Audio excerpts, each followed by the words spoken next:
Good morning बच्चों। आज हम करने जा रहे हैं आपकी वर्कशीट 68 विषय विज्ञान कक्षा 10। हमारी डेट 16 दिसंबर के लिए। तो चलिए शुरू करते हैं। आज की इस वर्कशीट में जो हम अपना पाठ पढ़ रहे थे जीव जनन कैसे करते हैं उसी को आगे जारी करेंगे। पिछली वर्कशीट में हमने सीखा था कि जो पौधे होते हैं उनके अंदर कैसे जनन होता है। आज हम देखेंगे जो मानव है, मानव में कैसे होता है। तो ये तो आपको पता ही होगा कि जो मानव में किस तरीके का जनन होता है, लैंगिक जनन होता है।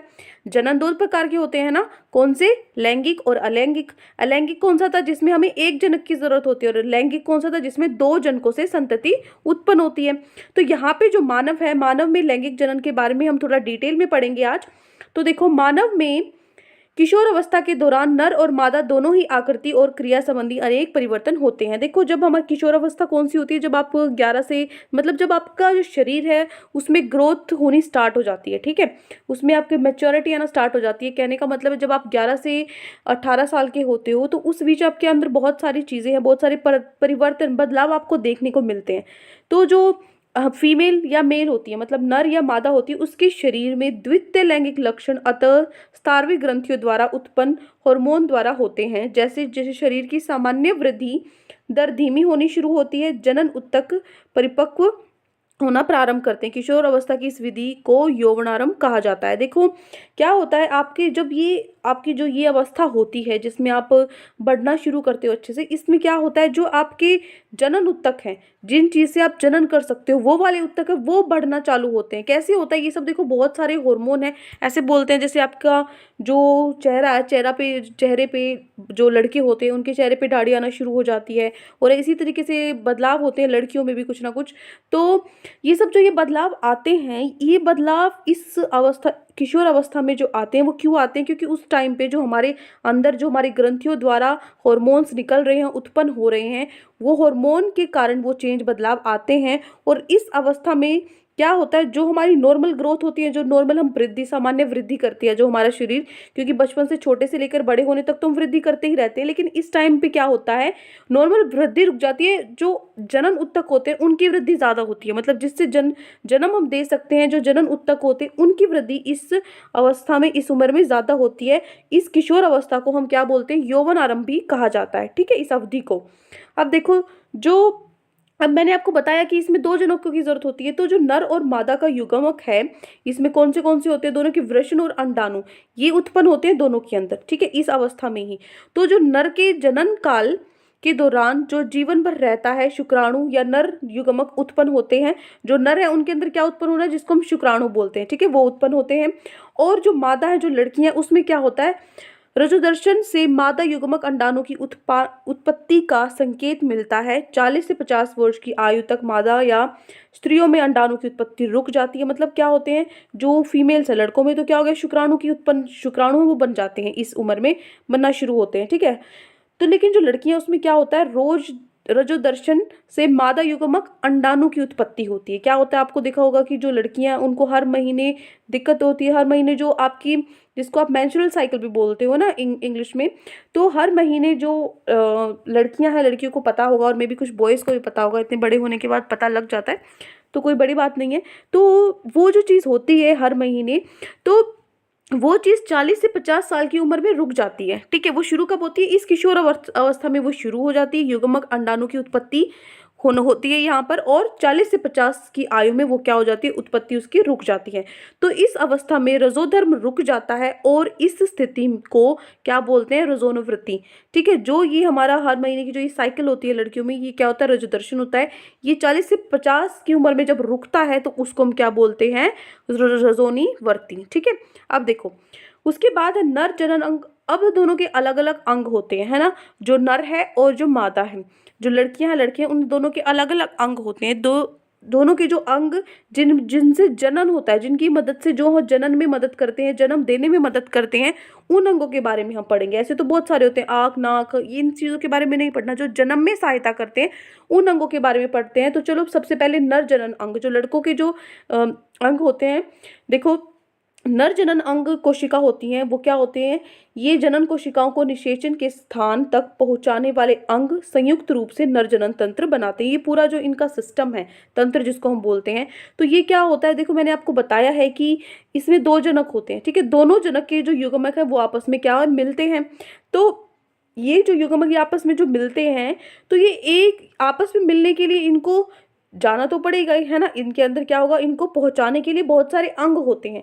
तो ये सारे अंग मिलाकर जो ये पूरा सिस्टम होता है, जिनसे जब ये युग्म मिलते हैं, बच्चा बनता है, पैदा होता है, इन सारा पूरा जो सिस्टम है, ये हमारे किसकी मदद से होता है, जनन तंत्र की मदद से होता है, जो हमारा सिस्टम होता है जन्म देने के लिए। तो देखो, जो नर जनन कोशिका है अथवा शुक्राणु का निर्माण वृषण में होता है। ये आपको पता होना चाहिए। वृषण क्या होता है, जहाँ पे क्या होता है, जो हमारे शुक्राणु हैं, नर की जो जनन कोशिकाएं हैं उसमें, या फिर आप कह सकते हो शुक्राणु है, जो शुक्राणु का निर्माण कहाँ पे होता है, वृषण में होता है।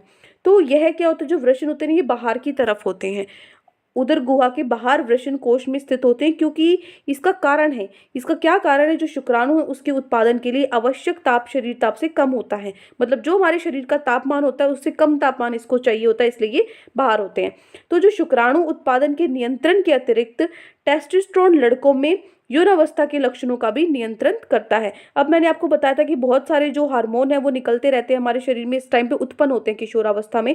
तो यहाँ पे जो शुक्राणु है, शुक्राणु के उत्पादन के लिए, इसको कंट्रोल करने के लिए, अब जब शुक्राणु की उत्पत्ति हो रही है तो हमारे शरीर में बैलेंस बनाए रखने के लिए क्या होते हैं, जो टेस्टोस्टेरोन है वो लड़कों में क्या होते हैं, इस वो हमें देखने को, उसके लक्षण देखने को मिलते हैं। ये एक तरह के हार्मोन है जो किसके अंदर होते हैं, टेस्टोस्टेरोन, जो लड़कों के अंदर होते हैं, ठीक है। तो उत्पादित शुक्राणुओं का मोचन शुक्रवाहिकों द्वारा होता है। इसका जो मोचन है, जो ये शुक्राणु है, ये कैसे पहुंचते हैं, ये शुक्रवाहिकाएं होती हैं उसके द्वारा पहुंचते हैं, ठीक है। तो ये जो शुक्रवाहिकाएं हैं वो किससे जुड़ी होती हैं, जो हमारा मूत्राशय है उससे आने वाली नली से जुड़कर संयुक्त नली बनाती है। आखिर में जाके ये दोनों क्या होती है, एक हो जाती है, मिल जाती हैं। तो जो मूत्र मार्ग है, शुक्राणुओं एवं मूत्र दोनों के प्रवाह के उभय मार्ग है। दोनों ही इसी के दोनों के मार्ग क्या है, यही है, किसके, मूत्र मार्ग के भी और शुक्राणुओं के भी, इन दोनों के क्या है, एक ही मार्ग है। तो प्रोस्टेट और तथा शुक्राशय अपने स्त्राव शुक्रवाहिका में डालते हैं, जिससे शुक्राणु एक तरल माध्यम में आ जाता है। इसके कारण इनका स्थानांतरण सरलता से होता है, साथ ही यह स्त्राव उन्हें पोषण भी प्रदान करता है।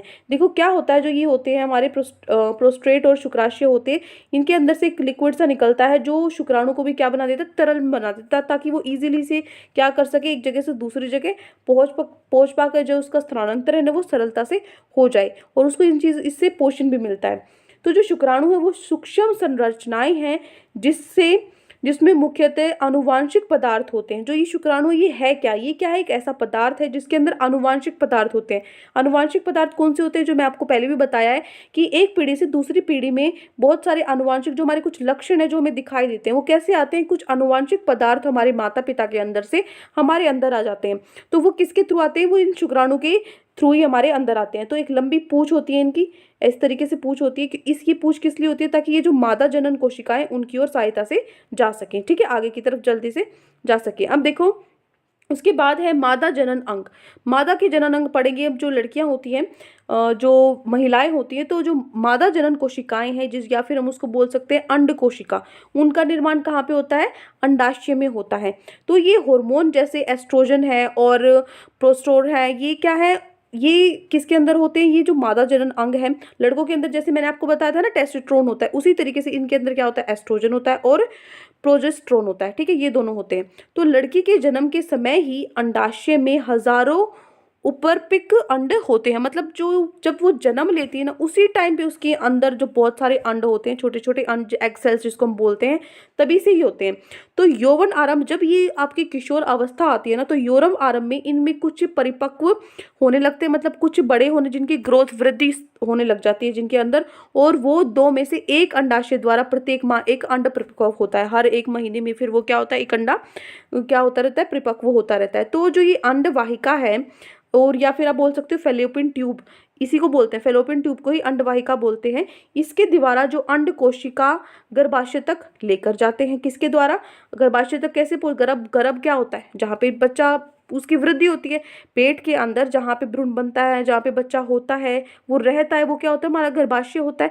तो गर्भाशय के अंदर वहां तक कौन लेकर जाता है, उसको कौन लेकर जाता है, अंडवाहिका और फेलोपियन ट्यूब, वहां तक उनको जो अंड कोशिकाएं हैं हमारी, जो आपस में जहाँ बच्चा बनता है, वो कहाँ पर उसको पहुंचाएंगे, कैसे, गर्भाशय तक, अंडवाहिका और फेलोपियन ट्यूब के द्वारा, ठीक है।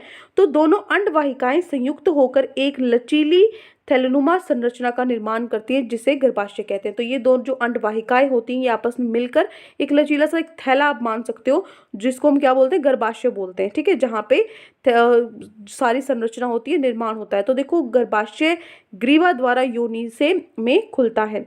शुक्राणु योनि मार्ग में स्थापित होते हैं। शुक्राणु कहाँ होते हैं, जो योनि का मार्ग है वहां पर स्थापित होते हैं ये, जहां से ऊपर की ओर यात्रा करके वे अंडवाहिका तक पहुंच जाते हैं, जहां अंड कोशिका से मिल सकते हैं। ठीक है, उसके बाद ये अंड कोशिका से वहीं पर मिलेंगे। कहाँ, वो कैसे जाएंगे, वो अंडवाहिका तक वो पहुंचते हैं। ठीक है, वहां से वो आगे जाके मिल पाते हैं। ठीक है, ऊपर की तरफ ये चलते हैं। अब देखो, निषेचित अंडा विभाजित होकर भ्रूण बनता है। अब जो वो अंडा था वो क्या बन जाएगा, वो भ्रूण बन जाएगा। आपने सुना होगा कि ऐसे बोलते हैं भ्रूण हत्या, मतलब पेट में किसी बच्चे की जो लड़कियां होती हैं उनको पेट में ही मार दिया जाता है। तो वही यही होता है कि वो अंडा है जो वो भ्रूण बन जाता है, वो बच्चा बनना शुरू हो जाता है।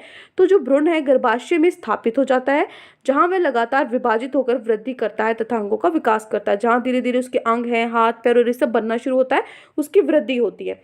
तो जो माँ का शरीर है वो गर्भ धारण एवं उसके विकास के लिए विशेष रूप से अनुकूलता होता है। मतलब उसको, आपको पता है कि उसको जन्म देना है, तो जो हमारा शरीर है ना, जो लड़कियां हैं उनका जो शरीर है वो उस तरीके से गर्भ धारण करने के लिए उसका उस तरीके से ही विकास होता रहता है, उस तरीके से वृद्धि होती रहती है, ताकि जो बच्चा है उसको जो अनुकूल, उसका पर्यावरण जैसा उसको चाहिए अनुकूलित वो हो सके।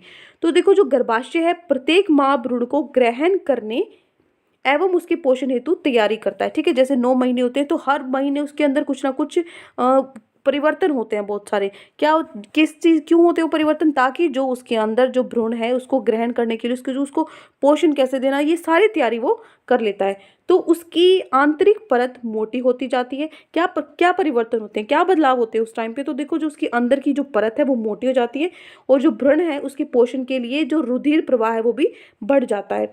तो यहाँ पे भ्रूण को माँ के रुधिर से ही पोषण मिलता है। इसके लिए कैसे पोषण मिलता है उसको, इसके लिए एक विशेष संरचना होती है जिसको प्लेसेंटा हम कहते हैं। ठीक है, प्लेसेंटा की मदद से भ्रूण को माँ के रुधिर से पोषण मिलता है।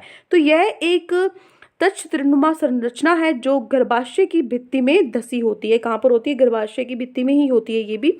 तो इसमें इसमें क्या होता है, भ्रूण की ओर के उत्तक में प्रवर्ध होते हैं। माँ के उत्तक में रिक्त स्थान होते हैं जो प्रवर्ध को आच्छादित करते हैं। यह माँ के से भ्रूण को ग्लूकोज, ऑक्सीजन एवं अन्य पदार्थों के स्थानांतरण हेतु एक वृद्ध क्षेत्र प्रदान करते हैं। तो यहाँ पे क्या होता है, मैंने आपको बताया कि जो ये प्लेसेंटा है इसकी मदद से सारा पोषण उसको मिलता है। अब जो अंदर जो बच्चा है उसको ग्लूकोज, ऑक्सीजन और बाकी चीज़ें भी उसको चाहिए अपनी वृद्धि के लिए। ठीक है, तो ये सारी चीज़ें हैं वो उसको कहाँ से मिलती हैं, अपनी माँ से ही मिलती है। माँ को जो पोषण, इसीलिए बोलते हैं कि जब जो जैसा माँ खाती है वैसा ही उस बच्चे को मिलता है, आपने सुना होगा। तो वो इसीलिए होता है कि जितनी भी चीज़ें उसको सारा पोषण वो किसके, अपनी माँ से ही लेता है। अब उसने पोषण तो ले लिया, लेकिन मान लीजिए उसको क्या करना है, जो अपशिष्ट पदार्थ है, जो वेस्ट पदार्थ है, अब हमारा वेस्ट पदार्थ तो हमारा जो एक्सक्रीटरी सिस्टम होता है, जो हमारा मतलब हमारा वेस्ट, जो हमारा अपशिष्ट पदार्थ होता है उसको हम निकाल सकते हैं, लेकिन जो बच्चा अंदर होता है वो कैसे उसको बाहर निकालेगा, वो शरीर से की बाहर कैसे निकालेगा।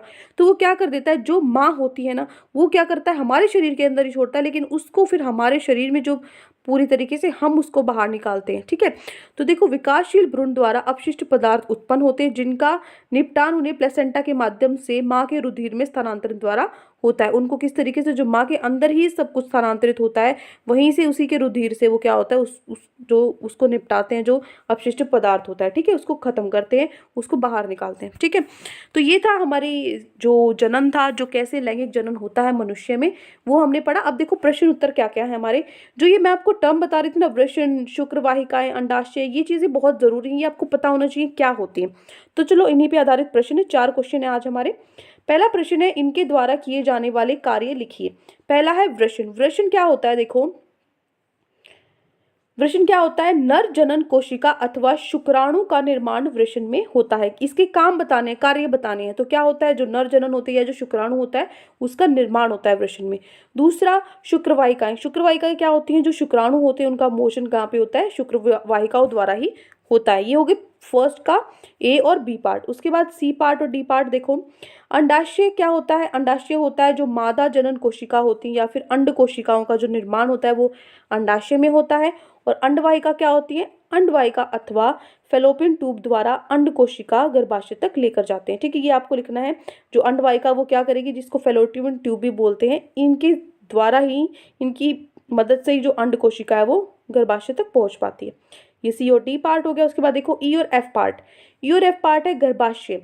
भ्रूण गर्भाशय में स्थापित हो जाता है जहां वह लगातार विभाजित होकर वृद्धि करता है तथा अंगों का विकास करता है। गर्भाशय क्या किस चीज में मदद करता है? जो भ्रूण है उसके जो अंग बनते हैं, जो शरीर के अंग बनते हैं या फिर जो वृद्धि होती है उसकी, वो कहाँ पर होती है? गर्भाशय में होती है। ठीक है। उसके बाद है प्लेसेंटा। प्लेसेंटा क्या होगा? प्लेसेंटा की मदद से भ्रूण को माँ के रुधिर से पोषण मिलता है। प्लेसेंटा की मदद से ही पोषण मिलता है बच्चे को अपनी माँ से। तो ये फर्स्ट क्वेश्चन के 6 पार्ट थे, एफ पार्ट थे, ये हमने कर लिए। उसके बाद देखो प्रश्न नंबर 2। प्रश्न नंबर 2 है वृषण उदग्रह वृषण उदर गुहा के बाहर क्यों स्थित होते हैं? ये मैंने आपको बताया था क्योंकि उनको कम तापमान चाहिए होता है जो हमारे शरीर का तापमान होता है, वही चीज आपको लिखनी है। वृषण उदर गुहा के बाहर स्थित होते हैं क्योंकि शुक्राणु के उत्पादन के लिए आवश्यक ताप शरीर के ताप से कम होता है। ठीक है, तो ये है प्रश्न नंबर 2। अब चलते हैं प्रश्न नंबर 3 पे। प्रश्न 3 है भ्रूण के रोपण के बाद गर्भाशय में क्या परिवर्तन दिखाई देते हैं? तो आप लिखोगे उसकी आंतरिक परत मोटी होती जाती है तथा भ्रूण के पोषण हेतु रुधिर प्रवाह बढ़ जाता है, जो भी मैंने आपको बताया था। तो ये हो गया आपका प्रश्न नंबर 3। अब हम चलते हैं हमारे प्रश्न नंबर 4 पे। प्रश्न 4 है मादा जनन तंत्र के उस अंग का नाम लिखिए जहां निषेचन होता है। तो आपको पता है कहाँ पे होता है? अंडवाहिका या फिर फेलोपियन ट्यूब। तो ये हो गया हमारा चौथा प्रश्न। तो ये 4 प्रश्न आज आपकी वर्कशीट में आपको दिए गए थे। आई होप अच्छे से आपको चारों प्रश्न समझ में आ गए हैं। कोई भी डाउट है पूरी वर्कशीट में तो कमेंट सेक्शन में आप मुझसे पूछ सकते हैं, और अगर आपको हमारी वीडियो अच्छी लगे तो हमारे चैनल को सब्सक्राइब भी कर सकते हो। Thank you and have a great day.